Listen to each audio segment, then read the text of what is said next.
welcome everyone. It's a pleasure to have you with us today to talk about 5 ways training and development can help create an innovative culture. And I'd like to say welcome to everyone. Before we begin, let me introduce myself. My name is Susan Cullen, and I am president of Quantum Learning Solutions. And for 20 years, we've been developing leaders who can create powerful corporate change and develop innovative cultures. So that's really what we do. We work as trusted partners with most of our clients, and we develop long-term relationships with them. And as I have been working with the CEOs of many of these companies, I've had a lot of in-depth conversations about what it takes to really survive and grow into the future. And so there are some things that we've learned that successful companies do that others don't. And so today I'd like to share some of those findings and quite a bit of research with you about that. And before we really begin, let's talk about what innovation is, because a lot of times people will think that it means you've got to have the greatest, biggest, latest technological advance that the world has ever seen. And we know that, yes, that can be one way to think of innovation, new product development, but it's also a lot of times smaller things. It can be smaller, innovative improvements in the way that you do processes. In the way that you work together and collaborate, in the way that you learn and the speed of learning. So we know that innovation can be involved in all of those things.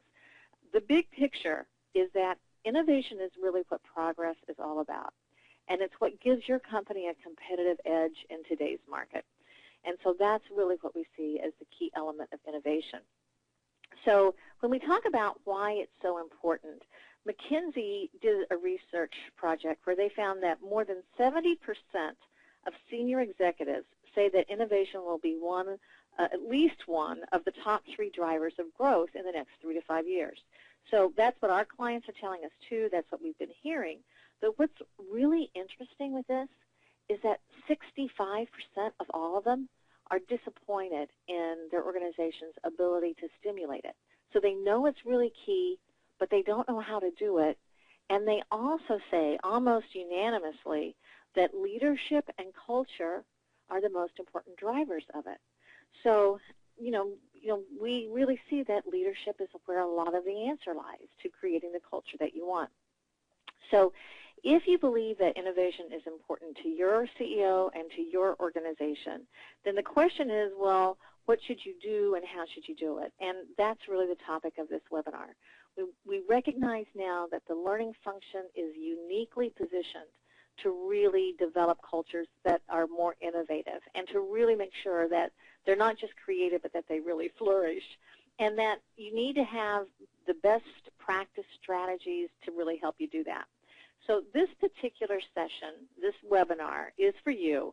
If you're a learning professional and you really want to help develop a more innovative culture, if you're looking for strategies to help managers and leaders build a more engaged workforce, and if you're really looking for a proven, cost-effective solution that works and that you know that will help you do that. So you may have been thinking about this. You may be not sure how to make it happen, and that's what we want to talk about today. Now, first of all, please know that this isn't easy for anybody, and it's pretty complex. We know that a culture of innovation definitely is the lifeblood of successful companies, but most organizations have difficulty, as we just saw with that last study. So you're not alone in that, and this is really somewhat of a relatively new issue because it's so important in today's market and today's economy. So let's start to look at one of the things that ASTD did, the American Society of Training and Development, is they really tried to do some more research around what are the best organizations doing to ensure a culture of innovation. And so one of the things you can see from this study is that when asked to what extent would you consider your organization to have a culture of innovation, just a little over a third believed that they responded to this, that they did it to a high extent or a very high extent. So that's really what we see here with the gray areas, just about 36%, I guess. So, not everybody's doing this well, but there's room for improvement. But the ones that are doing it well are the ones from the best, most successful organizations. So let's start to then look at the qualities of an innovative culture. And then we'll ask you in just a minute, you'll see a polling question come up where we'll ask you how much you believe your organization meets these criteria. So let's look at what they are. What are the qualities of an innovative culture? So one is that they celebrate new innovations. So it's really emphasized, it's rewarded, it's recognized. And that they celebrate rather than punish intelligent risk-taking. So in other words, it's okay to make a mistake if you did it in the effort of innovating, and people are encouraged and understand that that's part of the process. It doesn't mean that you go take, haphazard risks, but, the key is intelligent risk-taking. Another one is that they reward leaders who are adept at encouraging innovation. If so much of this lies within leaders, then you want to be able to have leaders who are going to work one-on-one with each member of their team and encourage it and look at their team as a whole and talk about it and build meetings around it. Then it's important to strive to reduce any barriers to innovation. So that can be things like bureaucracy, any kind of obstacles that get in the way.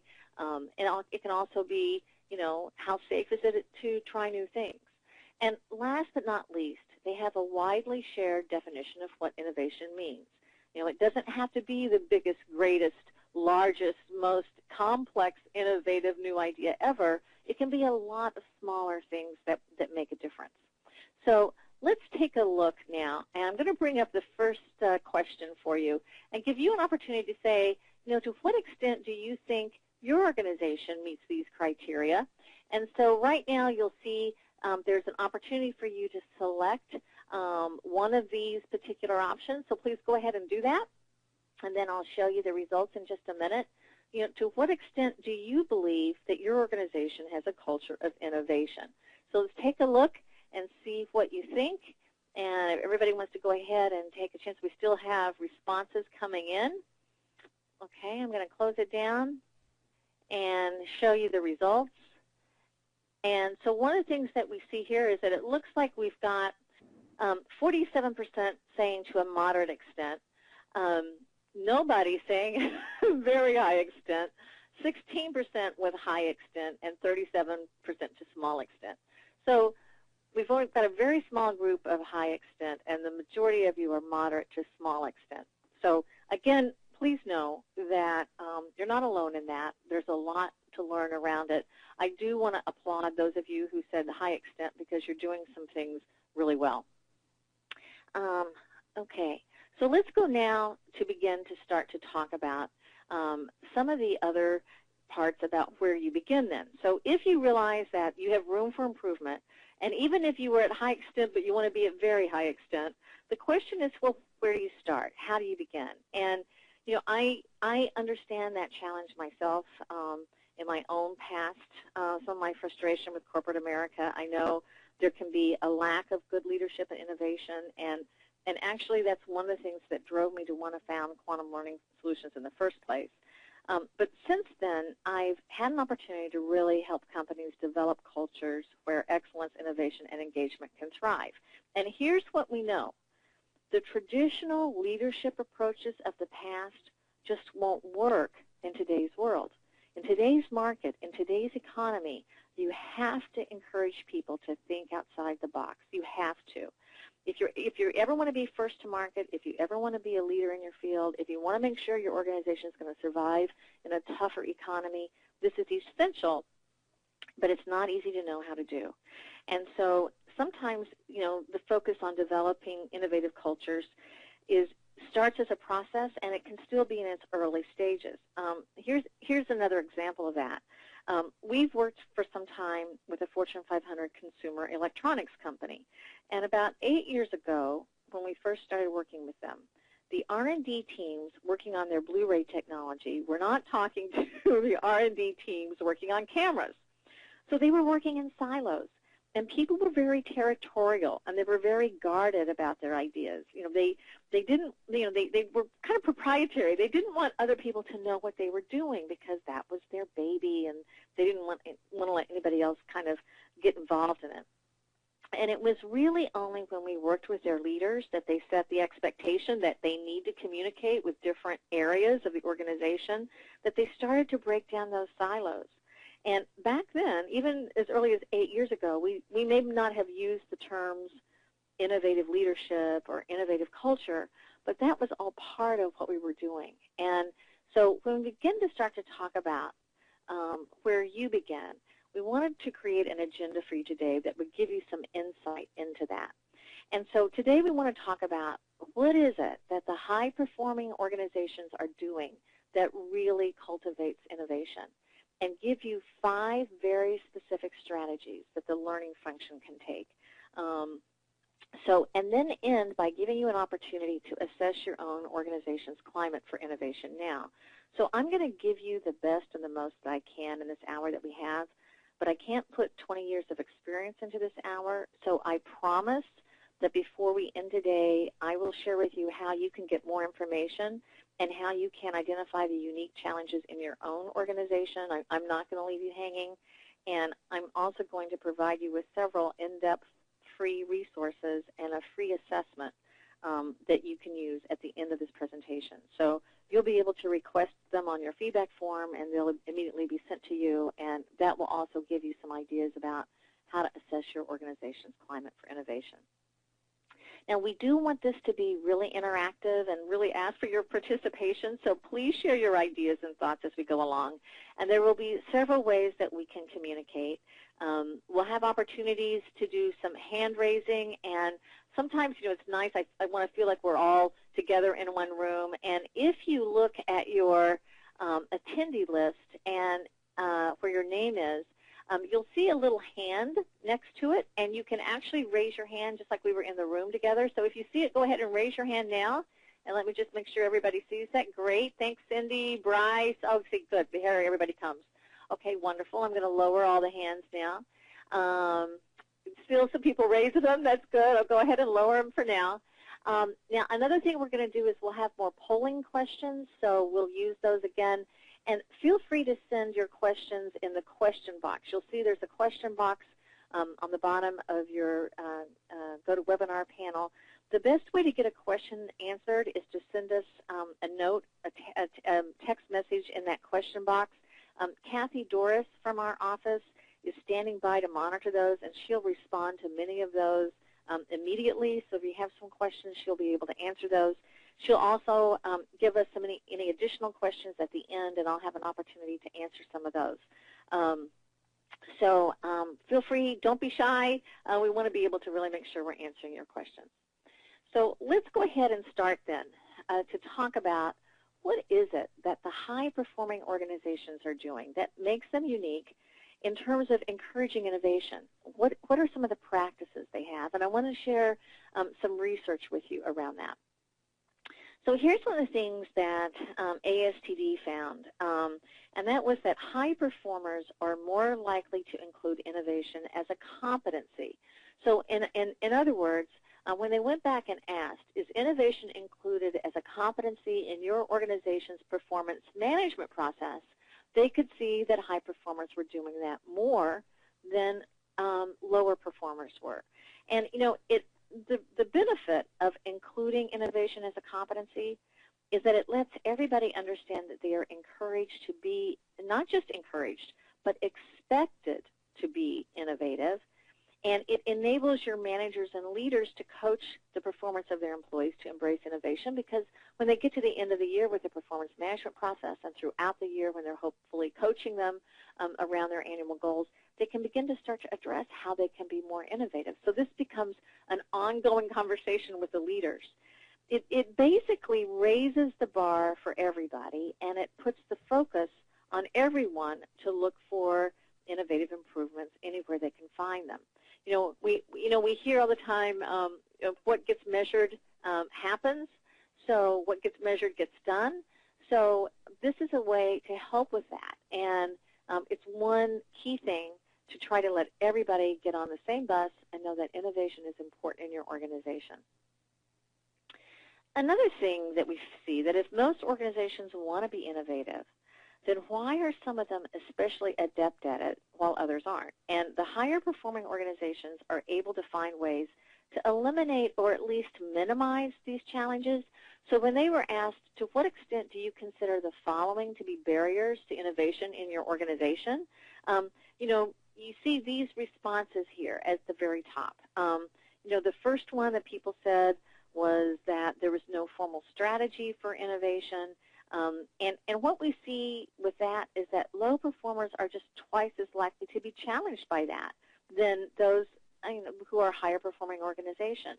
What's also really key is this one around fear of failure and risk-taking among employees. Low performers have a much greater fear of failure and a higher aversion to risk compared to high performers.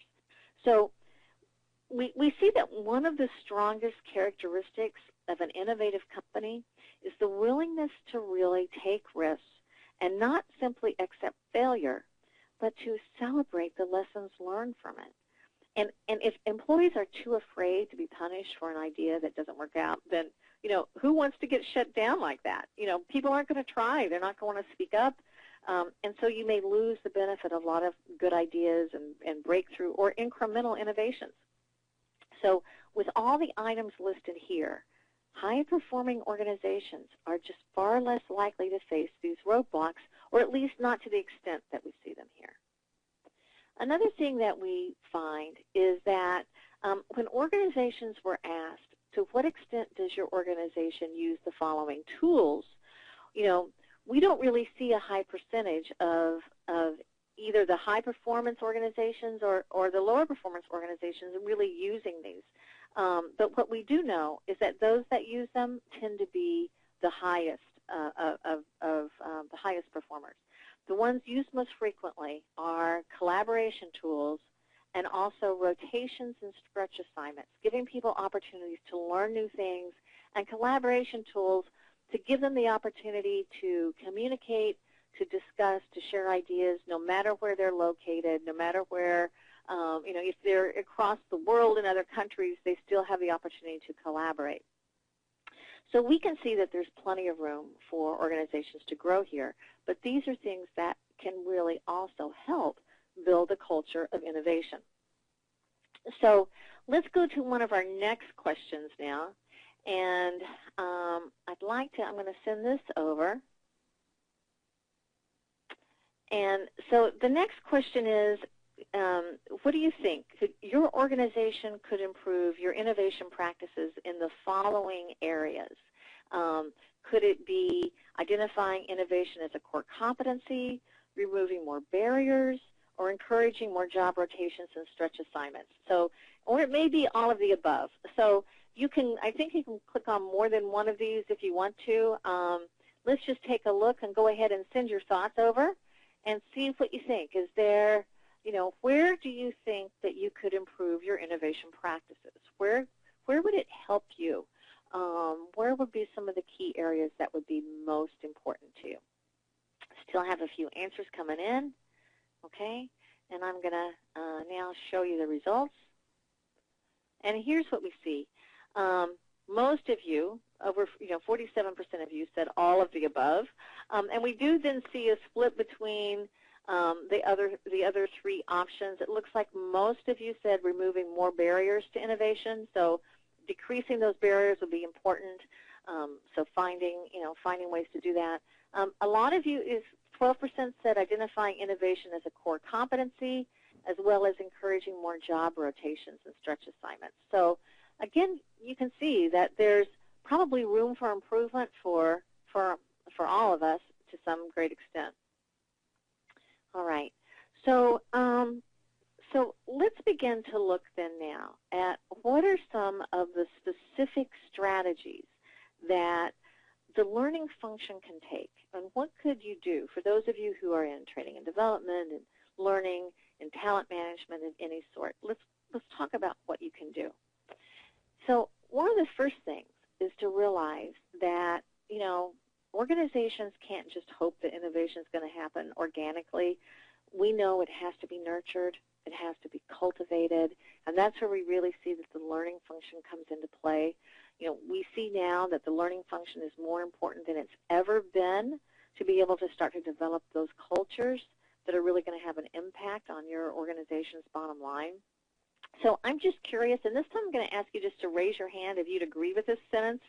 Do you believe that the learning function can and should play a critical role in helping to build an innovative culture? Just raise your hand if you agree. I'm just curious. It's almost as if we were in a room together, how many of you would raise your hands and you would say, yes, I believe that the learning function should play a role in that? And I'm seeing just about unanimous consensus all the way down the board. So I see a lot of you raising your hands. Yeah, we'd agree with that. So here's what we want to do then. Let's start to look at the benefit of having a strong learning culture. And this is where I really think, for those of you in learning development, it's really important to realize how important your function is. What we see here is that, according to a study by Burson and Associates, that they did a pretty in-depth study to look at what's the impact on organizations that really stress learning and had strong cultures around it. And they found that those organizations that had really strong learning cultures were 46% more likely to be strong innovators in their markets. So in other words, if there was a big focus on learning, if there was a big focus on encouraging people to think outside the box and be more creative and collaborate and discuss and share, then they tend to be stronger innovators. And what also happened is that helped them be 34% more likely to get to market before their competitors did, and 58% more likely to develop the skills needed to meet future customer demands. So here's a key thing here. What we see from this is that there is a definite correlation with the bottom line impact that the learning function in any organization can have. So don't underestimate your role. Learning is not just soft stuff. Learning significantly can impact the bottom line when it's done well. And it's important to take some of these concepts about innovation into your process of building a learning culture. So here are 5 specific strategies that the learning function can influence and develop. And we're going to go through each of these one at a time. You can see them listed here first as they're there. I want to tell you that I'm going to go through each one, but I'm not going to have time to go into each, in the time we have today, I'm not going to have time to go into each one in a great deal of depth. But I do promise I'm going to spend more time on number 1 and provide you again with some tools that you can use immediately to help you do that. But let's take a look at understanding each one of these now and go through what each one of these really are. So the first one is you got to know your starting point. And, isn't that true with, just about anything? You've got to have a way to diagnose where you currently are before you can ever prescribe, the actions you need to take. So in other words, you might begin to start to think about things like, are your senior executives on board with innovation? Do they really realize the benefits to be gained or the losses that could be incurred based on having a strong, innovative culture? Do your managers, everyone below them, do they realize how important their role is to foster an innovative workforce? Do all your team members, do all your employees really understand how important innovation is? And, before you ever develop a roadmap, we had a map in front of us to reach a destination, and we decided that we're going to get to Miami. We've got to know exactly where we're starting from to develop our critical path. Well, that's the same with this process, too. If you're going to hit any goal, you've got to know where you're starting. And so, again, I'll give you more resources about this in just a few minutes. Let's go to the next one now. And the next one is to align your learning goals with the business results needed. Now, that means that you want to, and I hope many of you are doing this now, but some of you may not. It means that you provide learning resources designed to target the specific business results that are identified for your organization. So you identify what those results are, and then you recognize what the learning needs are based on those. So, for example, do you have programs that help people think outside the box and know how to be creative? If innovation is important to your organization, do you have tools for that? Do you have learning resources designed to help everybody know your ideal vision and what culture you need to have to do that? Do your leaders have the skills that they need? Are you able to communicate in your learning programs why these are so important and let everybody realize the importance of innovation in order to really survive and grow? Because innovation has never been more important than it is now. And that's why we see those studies like the one we saw when we first started where so many senior executives are saying it's critical to their organization and yet disappointed that they know how to do it. This is where the learning function comes into play. This is where you can help and really align those goals with what you do. Now, here's another thing that's interesting to look at.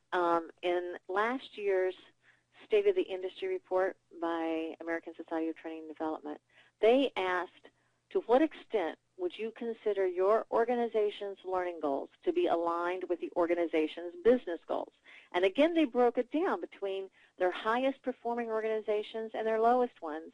And you can see that there was a big difference from those that were higher performers. They were much more aligned with their organization's business goals. So this is another way that the learning function directly contributes to business results, and it really can have a bottom line impact. Higher performance organizations just see more of an effect to align the learning function. And because of that, their learning has more impact, and people understand, they get the message out about what's really important that everybody needs to do so that they are also, all employees are aligned with each other, aligned with the goals, and aligned with, where the organization is going and needs to be headed.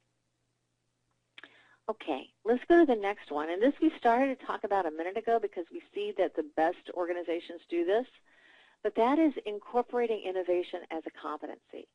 So, we talked briefly about that, but basically what you want to do is at this point, you want to encourage discussions within your organization about the importance of innovation. So if you don't have innovation as a competency now, you really want to encourage it because it's so critical. You want to include it as something that you can put in your company's performance management process.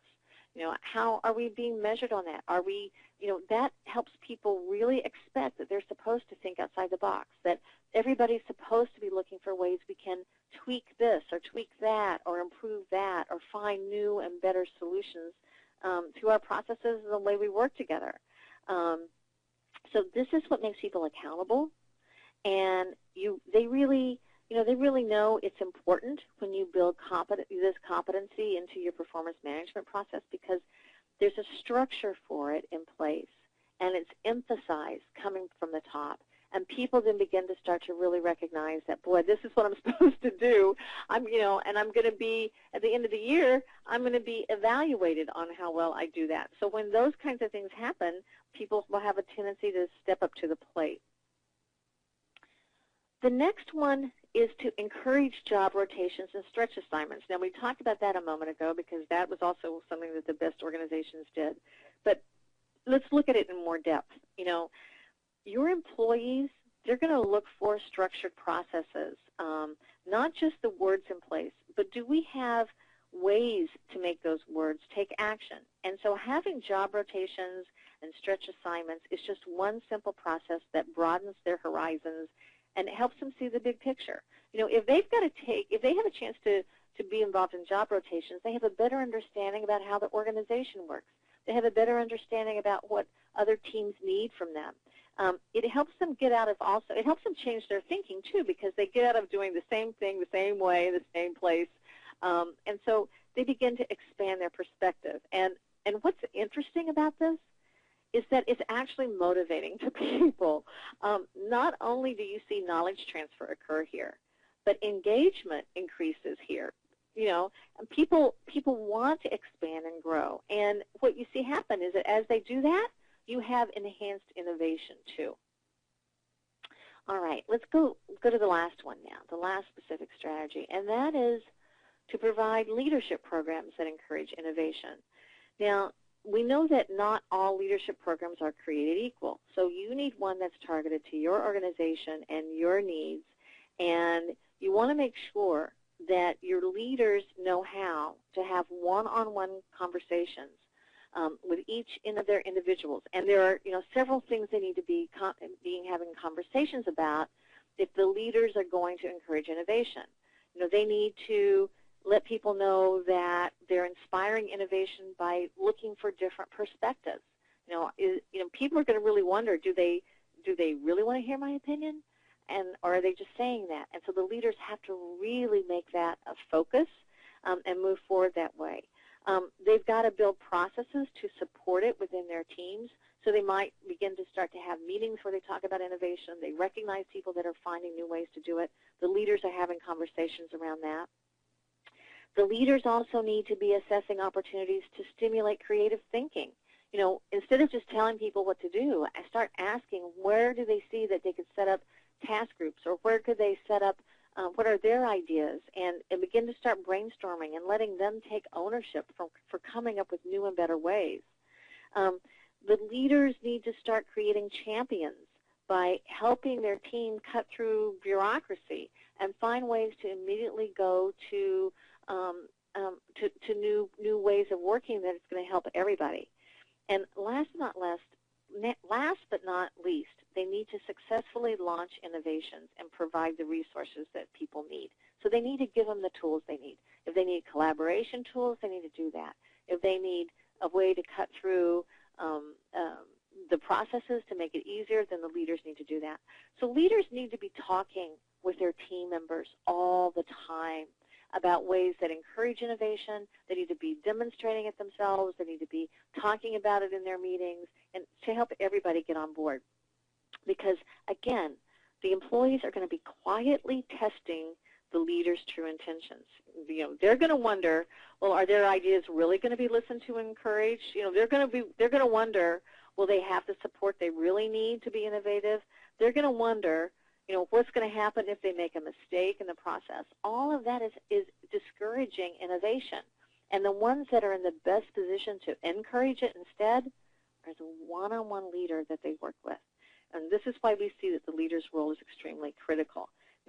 I'll tell you, you could put all the structured processes in place that you've spent a lot of time on, and they're absolutely beautiful, but if you don't have your leaders in alignment with that, it's going to fall flat. And so you've got to look at what the leaders are doing and how they can help you with that. And so let's look at, for just a minute, why the leader's role is so important. And this, I think, is a really interesting study by Oliver Wyman. And one of the things that they asked is, what is the greatest challenge to delivering business results? And look what they said the biggest challenge was. Leaders creating a climate for innovation. Now, that's followed by creating an organizational structure and focusing innovation in the right places. But, one of the things that we see is that innovation is key, and the leaders play a primary role. And it can be challenging, and it's important to really get those leaders on board. When we also go back and look at the State of the Industry report from last year from ASTD, they see that the top 3 learning content areas start with managerial and supervisory learning, so leadership training. Then comes professional industry-specific learning and processes, procedures, and business-specific learning. So, again, leadership training, managerial and supervisory training, it needs to be done in the right way. It needs to be strong with very good reinforcement tools, and it needs to be customized for your organization. But the good news here is that it is possible, and that you in the learning area can make a huge difference. And it's probably one of the easiest steps to implement, that we've discussed so far. You can do it much quicker than you could some of those others. So here's the next question for you. I'm going to bring another polling question up. And let's see what this says. So the question is, could leaders in your organization put more emphasis on encouraging innovation than they do now? And just select yes or no. Do you think they could do a better job of encouraging innovation than they do now? What are you noticing? Could they do better, or are they pretty good at it? Is there room for improvement, Do they need to be stronger at encouraging innovation? So let's look at, looks like we've got quite a few answers in. So let me show you the results. And here's what we see. 94% of you said yes. Our leaders could do a better job of putting more emphasis on encouraging innovation. And if that was you, then the good news in that's one of the easier things you can do. It may take you longer to get competencies in if you're not already. It may take you longer to overcome some of those barriers, and it may take you longer to get some of the other tools in place. But getting your leaders on board can pay a big dividend to your organization. So let's start to look at then, I told you that I promised I'd go back to this first one about how do you kind of know your starting point, and how do you look at then, if you were to begin with this, if you know this is something that's really important that you want to be able to start to do, how can you then begin to start to recognize how to assess your organization's climate for innovation? How do you know where you are? And that's probably the first step for anyone to begin to start to take. You know, what's a specific, tangible next step that you can take today? And I want to show you and give you some ideas. Now, many of you may be familiar with this study. This was a very extensive study that Gallup did, where they studied over 1 million employees in a variety of industries. It took them almost 30 years. And what they did is they wanted to find out, what did people really believe in the highest performing organizations? So in those companies that had the highest level of profitability, productivity, employee retention, and customer loyalty, how did their employees believe? What did they think? What were kind of their experiences within their company? And what they found after that extensive study is this comment, that what becomes clear is that while we tend to celebrate great companies, in reality there are only great managers. And it's on the front line that the hard work of building a stronger workplace gets done. So in other words, great companies are really developed during those daily one-on-one relationships and interactions that each of your managers or supervisors have with their team members. So once again, we see that the leader's role is critical in providing that type of culture that can enhance innovation as well as productivity and profitability. And I'm just curious, I'm going to ask you to raise your hand again. How many of you are familiar with this study by Gallup? It's sometimes known as the Q12 data. It would just be good feedback for me to see how many of you are familiar with it. I'm not sure if everybody is. It looks like some of you are, some of you are not, but a lot of you aren't. So here's what we see again from this. Let me lower these. Here's what we see from this, is that an important starting point, once again, is to identify what's happening with your managers to build a more innovative culture. And what are they doing in those daily interactions with their team? So here's what we have developed that we think can help you.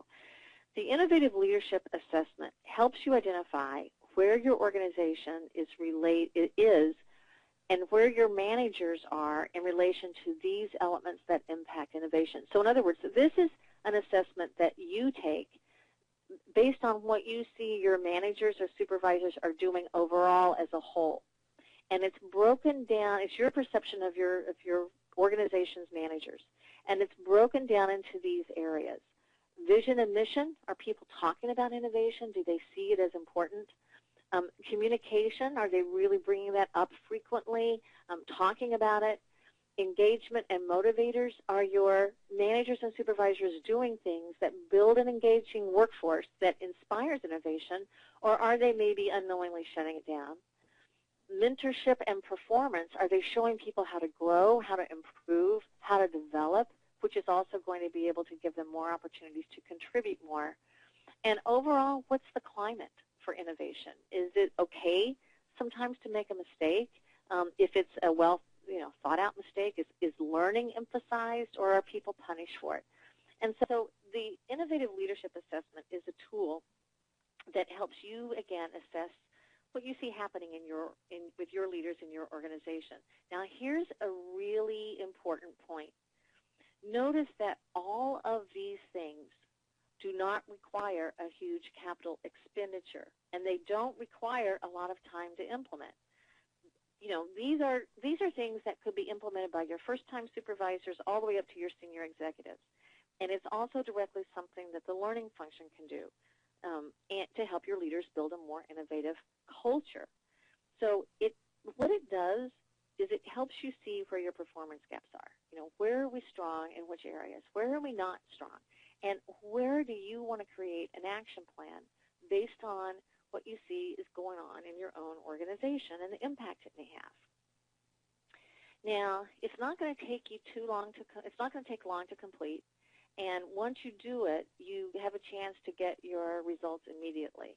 And you will also, once you get your results, you'll have an opportunity, if you would like, to schedule a strategy session with me. Now, this is an opportunity in the strategy session where it's a conversation, it's a private conversation between the two of us. I don't have time to go into the unique nuances of every single person in this webinar today in your organization, but we can do it in a private one-on-one conversation.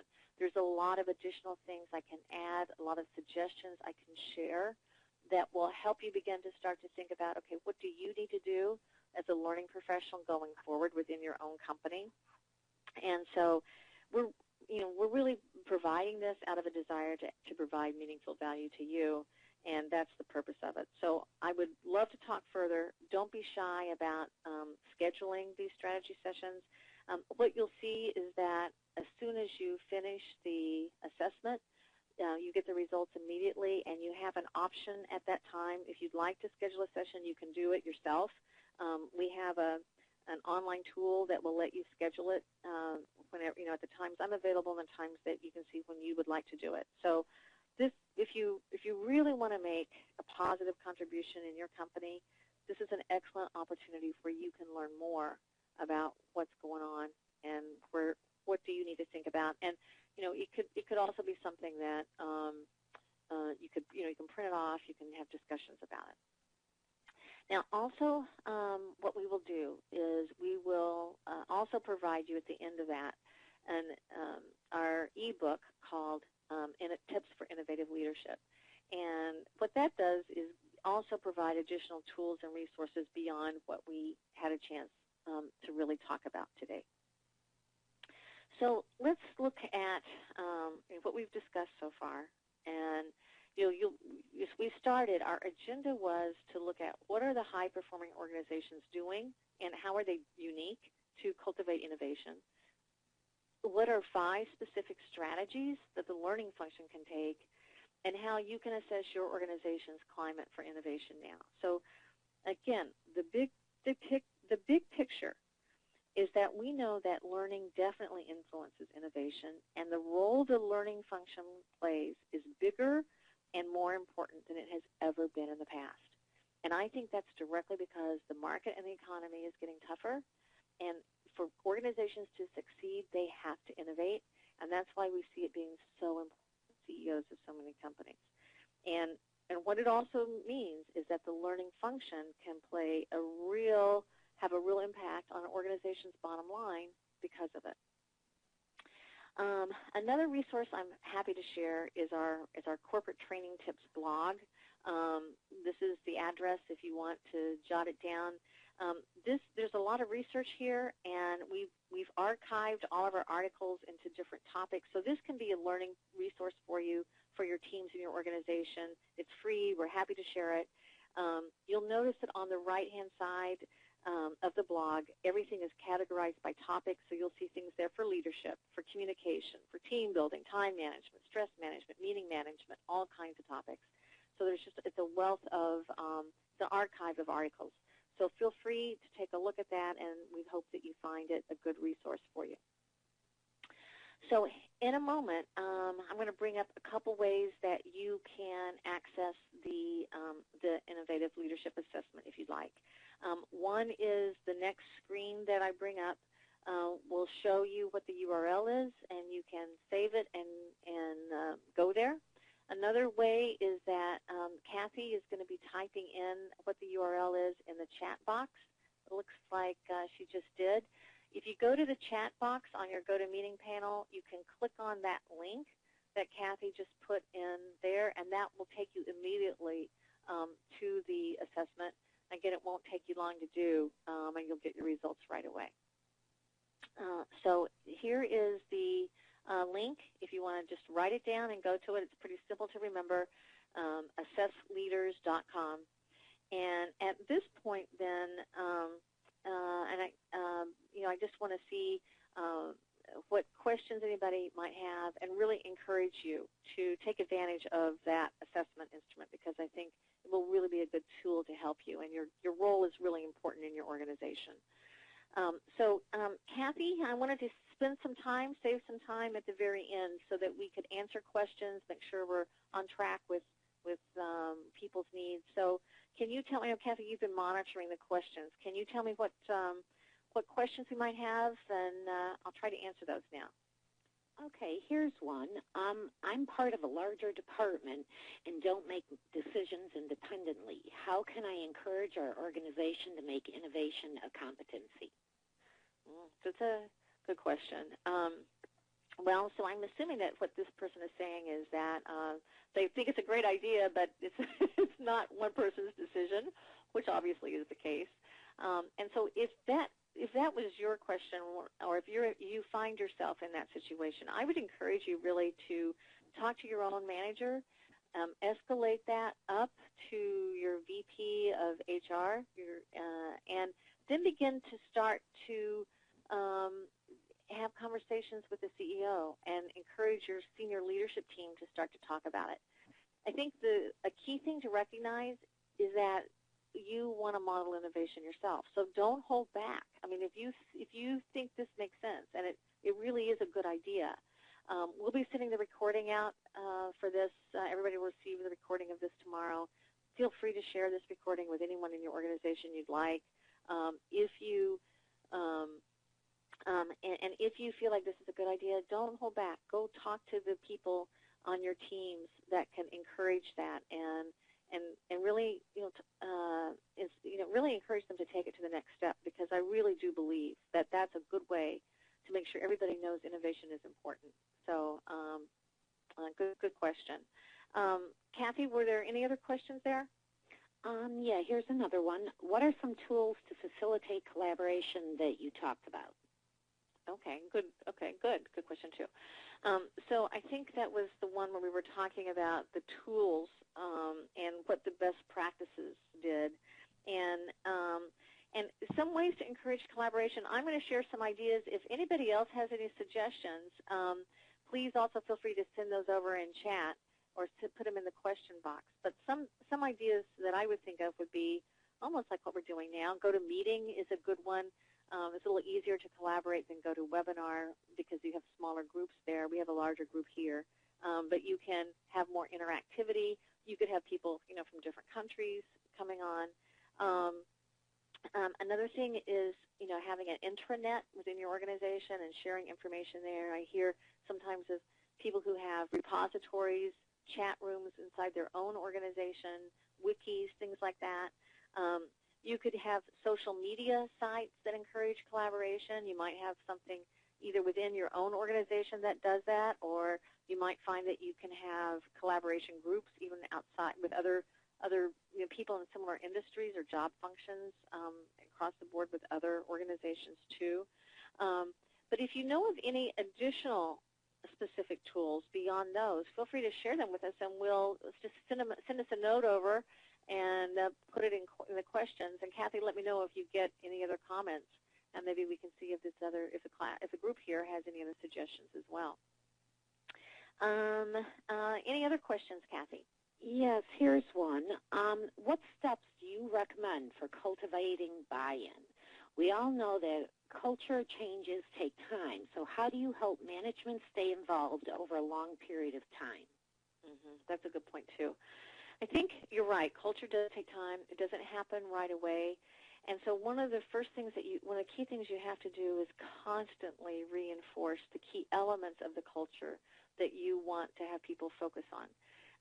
What we do in we do a lot of culture integration sessions for our clients. And one thing that we always do with that and with our leadership programs or any course we have that's important like that is build in a lot of reinforcement tools as well. We have reinforcement webinars that we hold regularly for a year after the class. We have newsletters and reinforcement tips that everybody gets once a month. I think the key thing is that you've got to encourage your senior managers to take a long-term vision. We've seen a lot of research also around successful companies that they take a long-term vision instead of just a short-term one. And for some of you that might be publicly held, it can be a little more difficult to take a longer-term vision if you've got to worry about stockholders' prices. But what you may find is that when you can take the longer-term vision, especially as it relates to culture, and begin to start to see where do we want to be and why is it important, and start to take the actions to move you there, it can make a lot of sense to your senior leaders to begin to start to have those discussions. So I would encourage you to have conversations about where you're going, what's the long-term vision, and what do you need to do to get there. And I hope I answered that question. There's a lot to it, but feel free. If I didn't answer if anybody's answered any questions so far and you'd like me to elaborate more on those, if I didn't answer it all, send me a note and we can talk privately. What other questions, Kathy, did you have? Okay, let's see. Is there any difference between product innovation, we do very well, and business process innovation, not so well? Good one. Really good one. I think that sometimes people think product innovation is all that innovation is. And process innovation is where you have everybody realize it's their job to be an innovator. Sometimes if you have an R&D team and their job is to innovate new products, they know that's their job and that's all they focus on. Whereas if you're looking at process innovation, that's everybody looking at it. Those people that are closest to the process are the best ones to create new and better solutions to it. So it's a matter of pushing down the focus of innovation to everyone so that you begin to start to encourage everybody to recognize they need to speak up, they need to be always looking for better ways to improve, they need to always be looking for ways to do it better, faster, cheaper, and that all those ideas are encouraged and expanded upon. Your leaders should be able to help with that, but that should be a message that goes through the whole organization. What other questions, Kathy? Let's see. We did have somebody respond to help out with the facilitate collaboration. He said that Microsoft Office Communicator, you can chat and share a screen. Limit is no more than 3 on the same chat. Okay. So that's another way you could collaborate.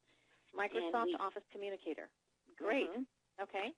And the last question that I have is, can I also ask my manager to take the assessment? Absolutely. In fact, I would encourage that.